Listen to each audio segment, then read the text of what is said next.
بسم الله الرحمن الرحيم الحمد لله والصلاة والسلام على سيدنا رسول الله وعلى آله وصحبه ومن والاه.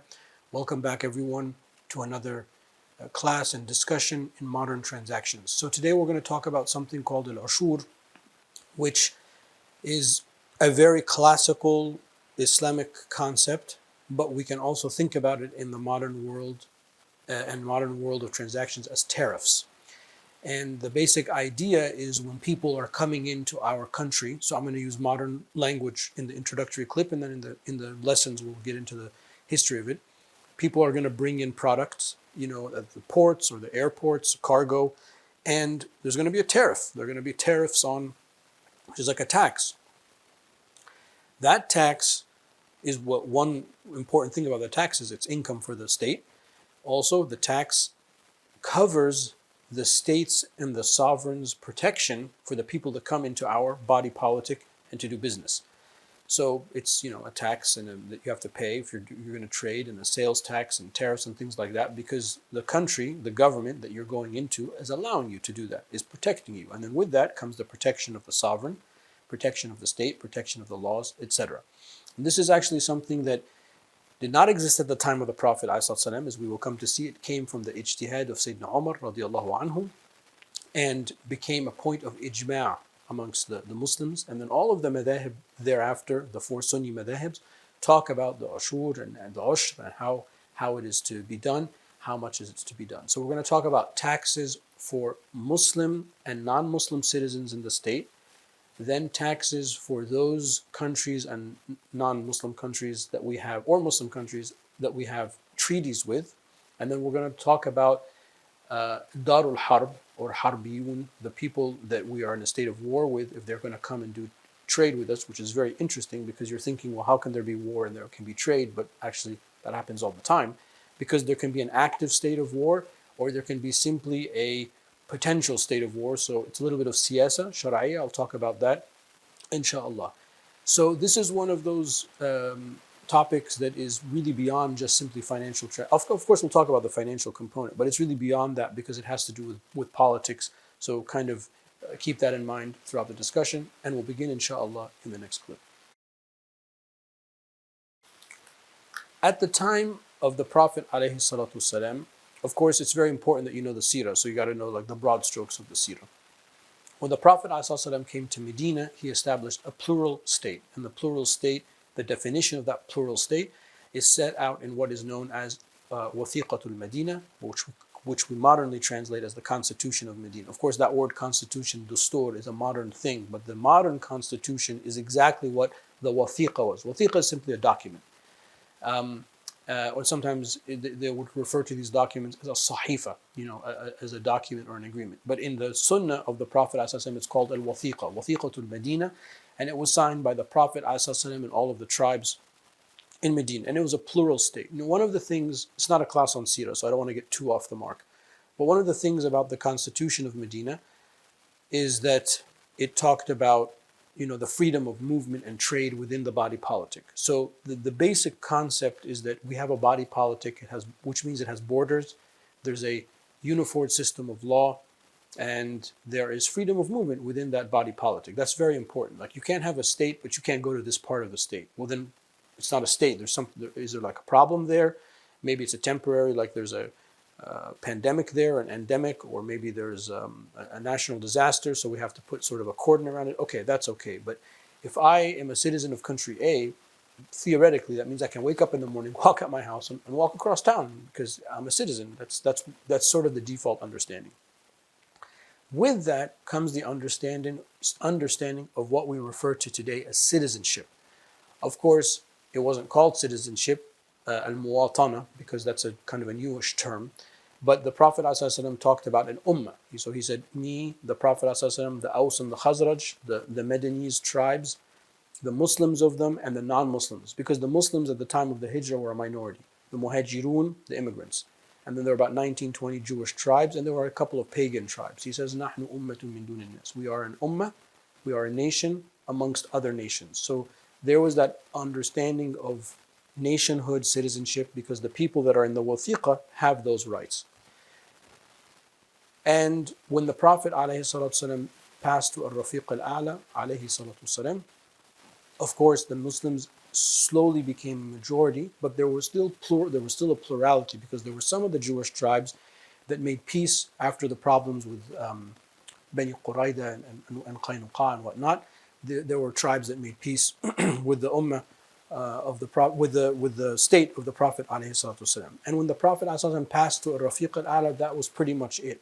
Mecca had been conquered bloodlessly, and then when the Prophet ﷺ came back, he passed to Rafiq al-A'la alayhi salatu wasalam. During the Khilafah of Sayyidina Abu Bakr radiallahu anhu, there was the Ridda wars, some of the tribes that reneged, because the last year of the Prophet, or the year before the last of the Prophet's life, Amil Wufud, after the conquest of Mecca, many of the tribes and neighboring regions of the Hijaz came and they gave bay'ah to the Prophet ﷺ politically, Islamically. But then during the Khilafah of Sayyidina Abu Bakr radiallahu anhum, some of them reneged. My whole point is to get to the following, which is, it wasn't really until the time of Sayyidina Umar radiallahu anhu that there was an explosion, that's the wrong word, there was a proliferation of Islam as a body politic outside of the Arabian Peninsula. Even though that happened a little bit during the Khilafah of Sayyidina Abu Bakr radiallahu anhu, particularly to the Levant in the north, Sayyidina Abu Bakr radiallahu anhu's Khilafah was very short. It was at the time of Sayyidina Umar radiallahu anhu that there was a massive expansion. That expansion necessitated what we're talking about, because now there is an empire of Islam, there's the Khilafah, there's the headquarters in Medina al-Munawwara, and there are fighting here, there's expansion there. Some places like Egypt fall without any problems, some of them like in Qadisiyah and those places towards the eastern part of what is today Persia and Iraq, etc., or what was then, the Persian Empire, but was what is now referred to as Al-Iraq. That became, Persian as well, today modern day Iran. Now there's we're a thing, and it wasn't until that time that this issue of tariffs became something that had to be discussed. So some things are not discussed at the time of the Prophet ﷺ because there just wasn't the need for it or the opportunity for it. And then that is why we hold, as Sunnis, we hold to the hadith of the Prophet ﷺ, عَلَيْكُمْ بِسُنَّتِي وَسُنَّةُ الْخُلَفَاءِ الرَّاشِدِينَ الْمَهْدِيِّينَ مِنْ بَعْدِ عَضُّوا عَلَيْهَا بِالنَّوَاجِذِ. Follow my sunnah and the sunnah of the rightly guided caliphs after me. Hold on to them to your wisdom teeth, meaning bite with all of your mouth and hold on to it. So the Prophet ﷺ authorized and referred to their actions as sunnah. In addition to, historically, this was a position of ijma. So Sayyidina Umar radiallahu anhu was like, look, at the time in the Jahiliyyah and before Islam, not just in Arabia but elsewhere, this was common. When people come from one empire to another with goods to sell and to barter and to trade, there's going to be a tariff, there's going to be some kind of tax. You're coming into my region, you're using my roads, my system, my protection, my market. I need your goods because they're goods that are needed in our nation or our region or our kingdom or empire, whatever. And vice versa, we're going to go to you guys and we're going to do the same thing. So the kind of idea of the tariff was something that was known, and it wasn't something that was foreign. And I don't want to belabor this point, but this is something that Sayyidina Umar radiallahu anhu came up with. And al-ushur, it's like a tenth, which was kind of the idea behind it. Now, for us to understand the fiqh of this, you have to understand that everybody is paying some kind of tax. Muslims are paying zakah, dhimmis, protected non-Muslim minorities, or what we refer to more accurately as non-Muslim citizens of the state, they pay the jizya. And then there are the people that trade, the harbis, then there are the non-Muslim non-citizens that come in and out. They're going to pay the tariff, the ushur, and as well as the harbis, which in Islamic law is really, it doesn't mean that there's an active state of war. It means a non-Muslim state in which we do not have formal ties with. It's called harbi, or dar al-harb, the abode of, or maybe when we talk about the siyasa shari'ah class, we can get into this. It's called harbi because that was pretty much what was going to happen. If you don't have peace with somebody, then what do you have? Well, potential war or potential conflict. When you have peace, khalas, the borders become a little bit more porous and whatnot. But if there's not peace, then there's potential for conflict, and that's why they're referred to as dar al-harb. But it doesn't mean that there's an active war, because if there's an active war between A and B, what I'm talking about is not going to happen, because you're in a state of war. You're not going to be worrying about trade. and there are another set of fiqh. So when he says harbi in the notes that I have, and I'm telling you, would you think of it as a non-Muslim state that we do not have formal diplomatic ties with? They're also going to pay the tariff. So the fiqh looks at it, especially the Hanafi madhab, well, everyone's paying some kind of tax. Even the Muslims are paying a zakah.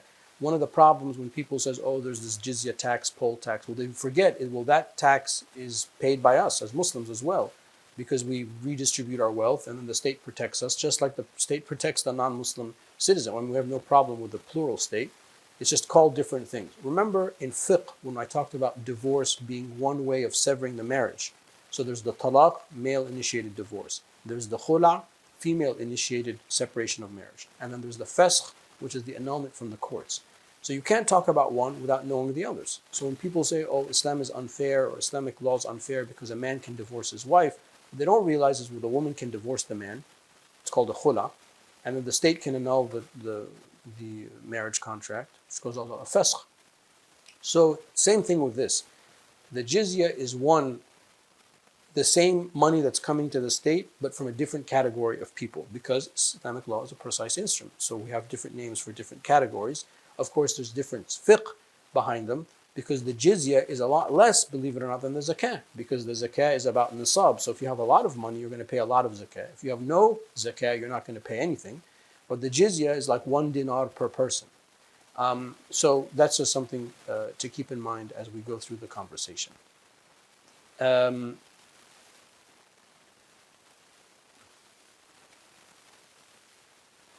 when Sayyidina Umar radiallahu anhu consulted with the Sahaba, they're like, well, look, when we go to their lands, we pay. So shouldn't we, it makes sense that we have them pay. And then, it's a kind of a reciprocal type of thing. So the urf, or what is custom at a certain time, is also very important for this type of discussion, because that was the rhyme and reason that went behind the early Muslims thinking about allowing this type of tax, and what we call today is a tariff. And to make sense of it, I'm running out of time, but to make sense of it, in the next clip, we're going to look at the three categories, which are Muslim, non-Muslim, citizens of the state, the Muslims and the dhimmis, and then we're going to look about people that we have treaties with, whether they're Muslim or not, but they're not part of this state, and then we're going to look about the harbi, or people that we don't have a state with, don't have a treaty with, and diplomatic relations. We'll pick it up in the next clip, inshallah.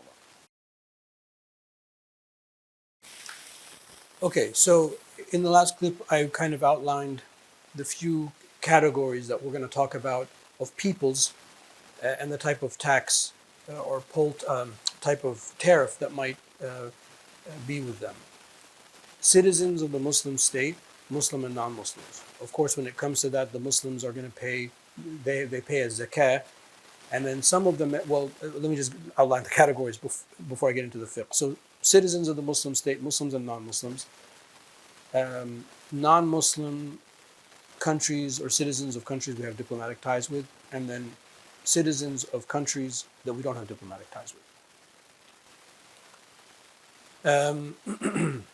As far as the position of the citizens of the Muslim state, or citizens of the Muslim state, Muslim and non-Muslim, of course there's a difference of opinion in the fiqh about applying these type of tariffs or the ush to them.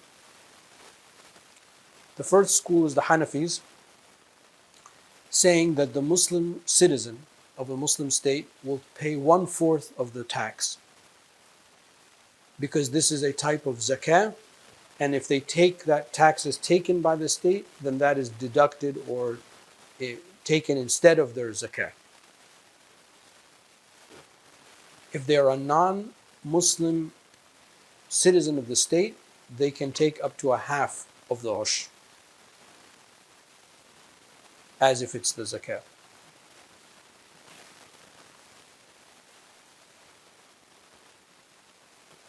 And then they still have to pay jizya on top of that behalf.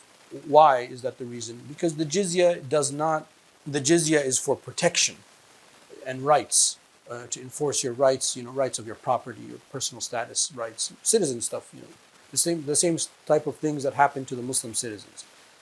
The ush, remember we're talking about, is a tariff or a tax on business. So if the Muslim is paying, according to this position of Imam Abi Hanifa radiallahu anhu, If the Muslim is paying this tax, it's deducted from their zakah because they were going to pay it anyway.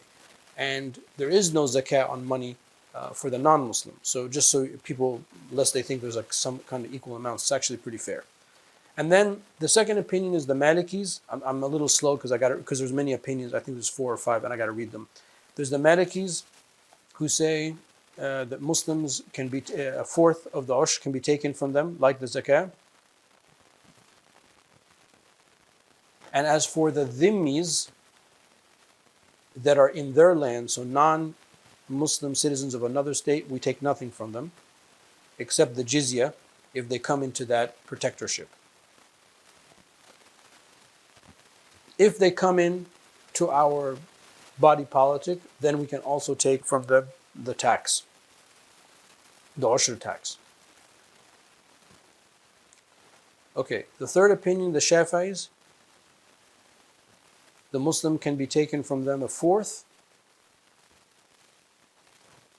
and the dhimmis are nothing is taken from them from this type of tariff.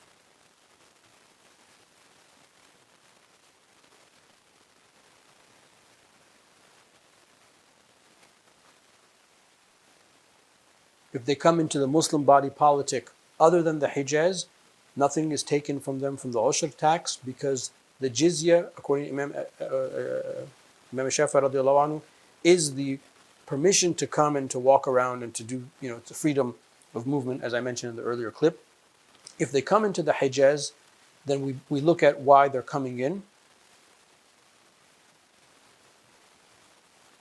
trade or not. If they're going to trade, then you can take up to half of the Ushr tax from them. And then the fourth madhab is the Hanabila. A Muslim can be taken from them a fourth of the Ushr, the people of Dhimma half of the Ushr tax, with the condition that what they have is at the nisabable amount. And then they're only taking that tax from them once. Okay, so four opinions about Muslim and non-Muslim citizens of the state. When I said that there's a dhimmi that hasn't come in, that's outside of the body politic, because the idea of statehood, borders, and citizenship in the modern world is not exactly like this system. So there can be people that are in the dhimma protection of Islam, but they're not like in the heartland of like the borders. So that's why it sounded like that. Now, as far as citizens of nations that we have treaties with, al-mu'ahidun, this is going to revert to the type of agreements that both nations have with each other. Because if you have an ahd, if you have a treaty with another country, that means that treaty is written down somewhere and there are conditions. Part of those conditions, many of those conditions, have to do with trade and tariffs. So we are beholden to the conditions that we sign up to, as the Prophet ﷺ said. And then al-harbiyun, which is probably for the purposes of this lecture and speaking in English, sounds very kind of oxymoronic. Well, how can you trade with people that you're at war with? The first thing is that Darul Harb and Darul Islam are descriptive terms, not proscriptive, meaning that you describe a land that you don't have a treaty with as Darul Harb. Well, it's certainly not Darul Al-Ahd because you have no treaty with them. So it's potential war or conflict because it's a tenuous relationship. We don't have any diplomatic ties with them. We're not in an active state of war, but why don't we have diplomatic ties? Do we not recognize them? There's a little bit of an aggression there. But even then, those type of people might, unless there's a trade ban, they might trade. So if there's an active war, then forget about what we're talking about. We're in the fiqh of war and defending the homeland and all that. I mean, you're not going to trade with somebody who's active. That's haram, obviously. And then the things that are acquired in the state of war are booty, or the spoils of war, which falls into another section of fiqh altogether. We discuss in the jihad section of fiqh. So here, for the purposes of this lecture in modern transactions, we're talking about states that we don't have formal diplomatic ties with. It's referred to in the books of fiqh as Darul Harb. Ibn Taymiyyah rahimahullah, he kind of came up with a new terminology that there's like a dar is murakkab, it can be a combination. We're not actively at war with them, but we're not at peace with them. That's more of like what we inherit in the modern world. I keep saying poll tax. The tariff on that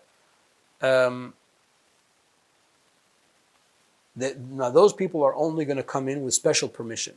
So maybe we don't have formal diplomatic ties with country A, but a group of industrials of country A have reached out to us through like another nation, a neutral nation, and we have given them specific permission to come in to do the trade.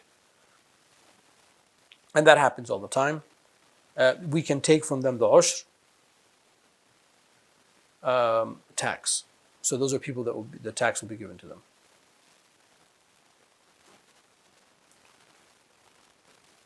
Now, usually what happens is that these type of tariffs are reciprocal.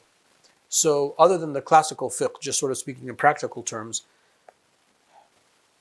if a Muslim majority country will have a treaty, let's say with like 10, I'm just making it up, 10 countries.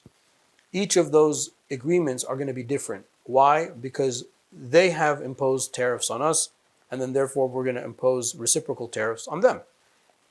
Sometimes there can be what we call trade wars, where it's a type of war where, oh, I'm going to tax you 200%.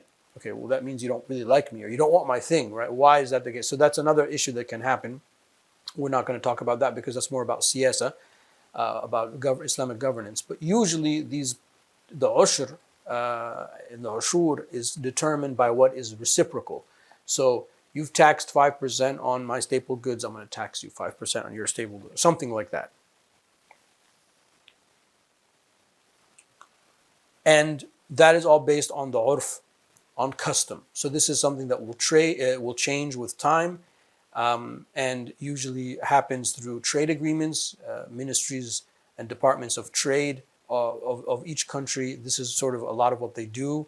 Other than the domestic stuff, they're looking also at foreign stuff and capping the tariffs at a way that creates a need for your goods. If you tax another country's goods too much, they're going to do the same for you, and you won't be able to take your things out. So it's not always in your best interest to overtax the tariff, because it's like a trade war. It's basically saying, I don't want your goods, and then therefore they'll say, well, we don't want your goods, and then we're stuck. So a lot of this is going to be hammered out through international agreements, and this is really the matter and the mechanics of politics and governance, which takes us away from the subject matter of modern transactions into something altogether. And I'm running out of the time, so the other stuff I want to mention to you, inshallah, we'll pick it up in the next clip where we will conclude.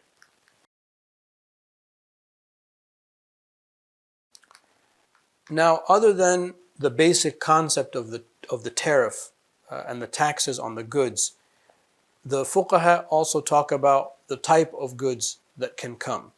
So,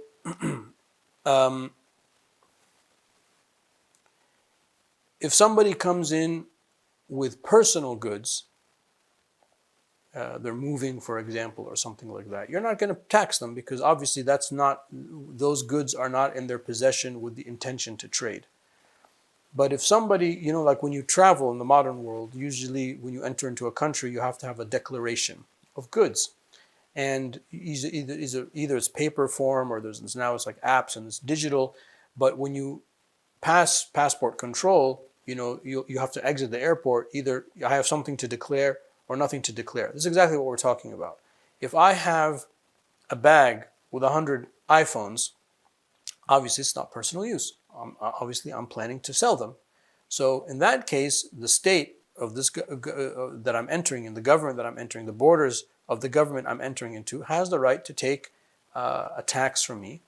And I also have an obligation to declare that these are the things that I'm being sold for. So the classical books of fiqh are saying the same thing. Why do I have to pay? Because this country has opened its borders to me, allowed me free passage in good faith, and I'm going to make money from its citizens, and I'm going to use its currency and use its internet and infrastructure to sell these 100 iPads or 100 iPhones, I think is the example I gave. So in that case, they have the right to take a tax on that, because I'm benefiting from what the state has allowed. So that's also important for us to remember.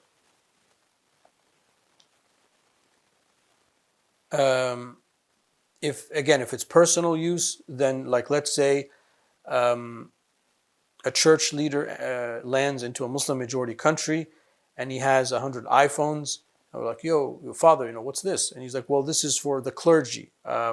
We got a good deal, and this is how we can take, we have so many churches spread out, something like that. Be like, oh, okay, so this is not for the purposes of trade. So, we don't have the right to take a tax from you because it's not your personal use, but it's your institution's use. It's already been paid for. You're not going to resell them. So something like that, we wouldn't take money from.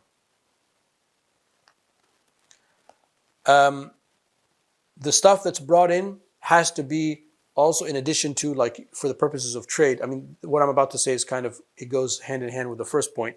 It has to be a sizable amount of monetary value. So in the books of fiqh, they'll say it has to be at least worth a dirham or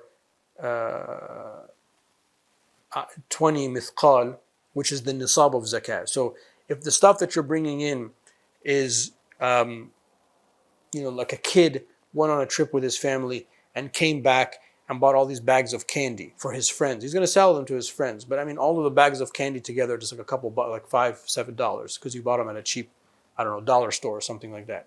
Okay, that's not the nisab. So we can't tax that. Even though he's going to sell them and make money, it's just a kid, and how much money is he going to possibly make? He's going to double his money. Even with the doubling of the money, it's still less than the nisab.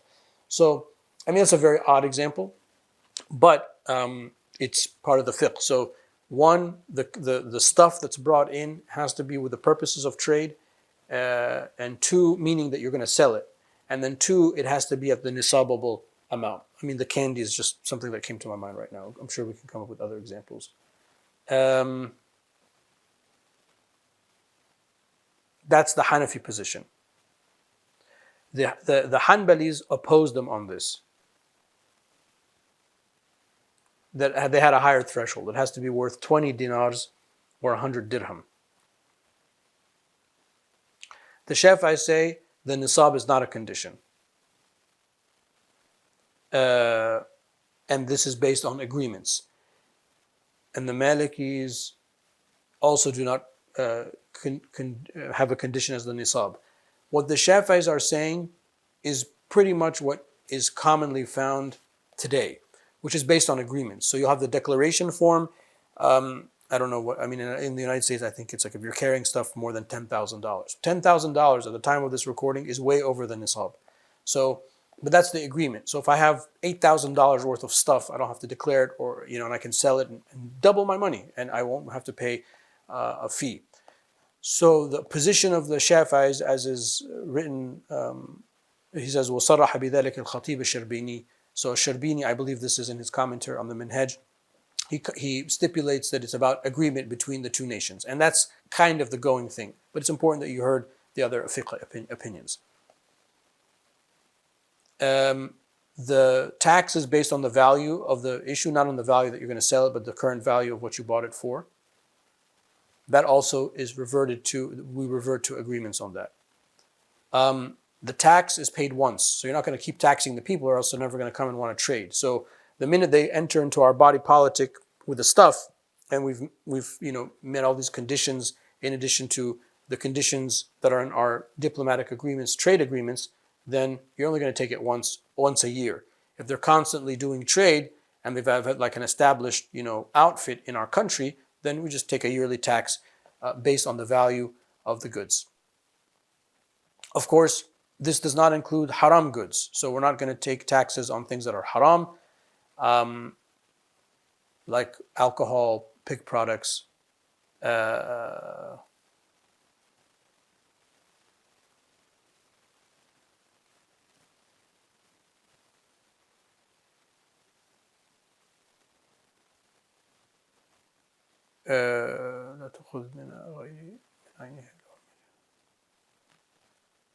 Okay. Sorry, just 1 second.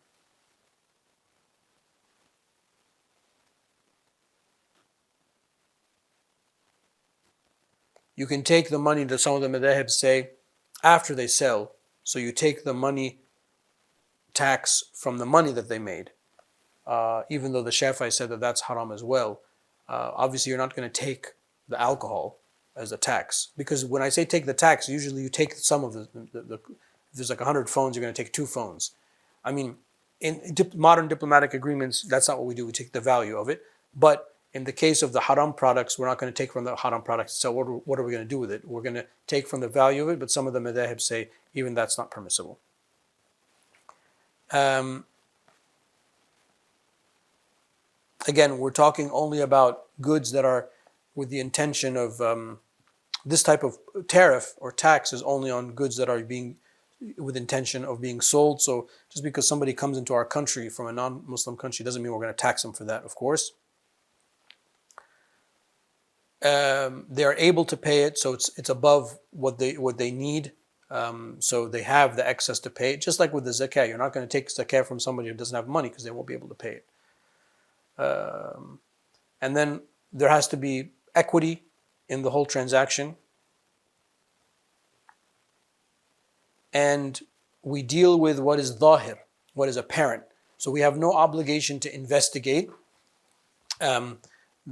more than what we see. We take things at face value, and that's why in the modern world, the way that this is applied is simply the declaration form. You look at the form, okay, pay what you don't have anything to declare, tfaddal. Of course, if there's somebody that's super suspicious and sketchy and has been flagged by multiple agencies or something like that, of course they're going to look into it. I mean, we're not fools, but the idea is that this is a transaction that's based on face value. So if the church father that I mentioned came in with 100 phones and he's like, well, this is for the parish or the bishopric or whatever, we're not going to assume that he's lying. We're just going to take it at face value. Okay, khalas, tfaddal, you can go in without paying the tax. So we don't have a reason to investigate. Indeed, as we don't with other court cases. We do the hukm that we judge on the apparent thing.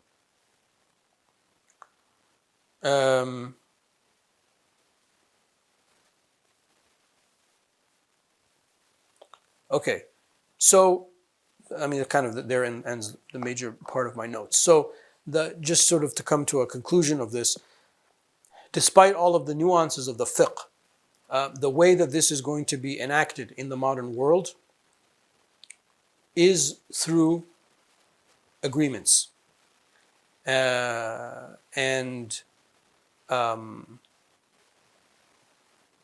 diplomatic relations and trade agreements.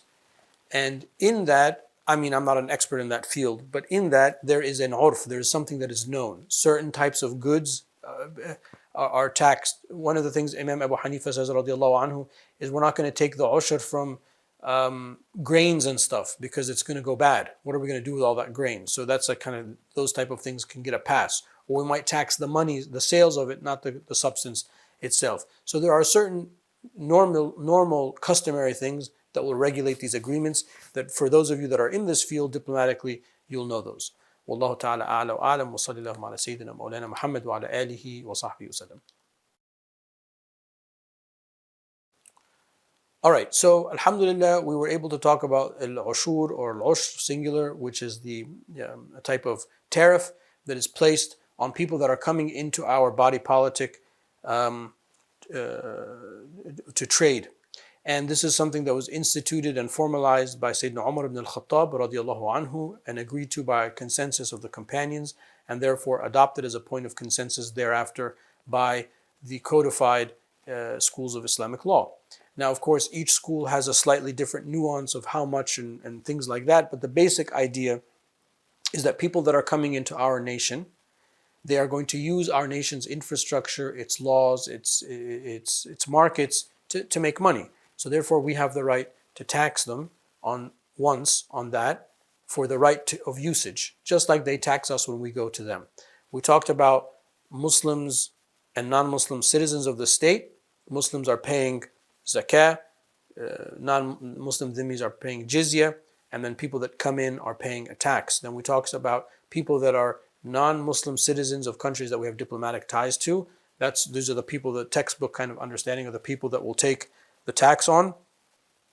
Likewise, the non-Muslim citizen of a country that we don't have any diplomatic ties, after securing specific permission to come into our region, they are going to pay the tax. Some of the opinions allow the tax to be taken from Muslims themselves, and that would be a substitute for their zakah money. And so on and so forth. As far as the things that are taken tax on, it has to be a sizable amount, usually above the nisab. Kind of the majority opinions say that in the fiqh, and it has to be of a certain value with the intention of trade, not for the intention of personal use or like you bought like 100 computers, but they're for a school. You're not going to sell them. In that case, we're not going to tax you for that. And despite the nuances of the fiqh and the differences of opinion, the main issue for this is that this is going to be established through trade agreements. And in trade agreements, in every time, in every place, in every age, there's a normal practice. And we follow the normal practice because the urf is one of the things here that will regulate the type of trade. Not everything has the same tax level. It's not like a universal tariff. Sometimes things will have a lot of tax, sometimes they'll have very little, sometimes we'll waive the tax. So those things are determined by custom. Walhamdulillahi Rabbil Alameen. Wa sallallahu ala Sayyidina Mawlana Muhammad wa ala alihi wa sahbihi wa sallam.